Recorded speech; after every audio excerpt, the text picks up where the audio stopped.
সংকুল একটা পরিবেশ বিরাজ করছে ছাত্রছাত্রীদের জন্য। এই কারণে যে পর্যাপ্ত পরিমাণে হল নাই, পর্যাপ্ত পরিমাণে রাস্তাঘাট নাই, অ্যাকোমোডেশনের অভাব আছে, লাইব্রেরির অভাব আছে, অ্যাকোমোডেশনের সাথে সাথে ট্রান্সপোর্টেশনের অভাব আছে, ইত্যাদি অভাব, নানা রকমের অভাব মোকাবেলা করে এই বিশ্ববিদ্যালয় এগিয়ে যাচ্ছে। এবং এখান থেকে প্রতি বছরই অনেক মেধাবী ছাত্র তৈরি হয় যারা বিসিএসে এবং দেশের বাইরেও স্থান করে নিচ্ছে ধীরে ধীরে।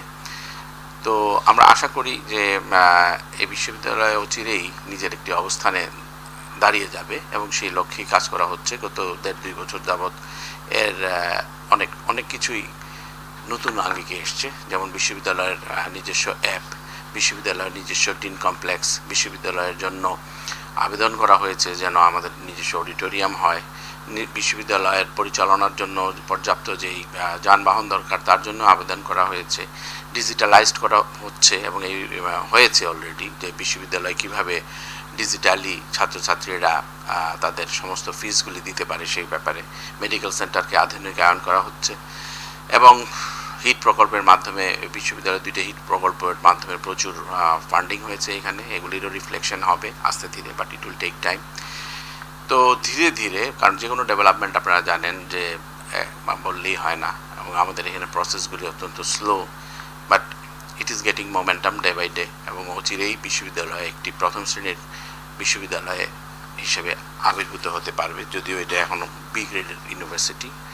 আমরা আশা করব যে এই বছরে না হলেও অন্তত আগামী বছরের প্রথমার্ধে এই বিশ্ববিদ্যালয় এ গ্রেডের একটি বিশ্ববিদ্যালয় হিসেবে রূপান্তরিত হতে পারবে। এবং এখানে sufficient numbers of paper publication হয় প্রতি বছর, এবং সেগুলো আমরা এইবারই প্রথমবার সংকলন করেছি, প্রায় 300-র উপর পেপার, যেগুলি বিভিন্ন জায়গায় পার্টিকুলারলি স্কপাস ইন্ডেক্সড জার্নালে প্রকাশিত হয়।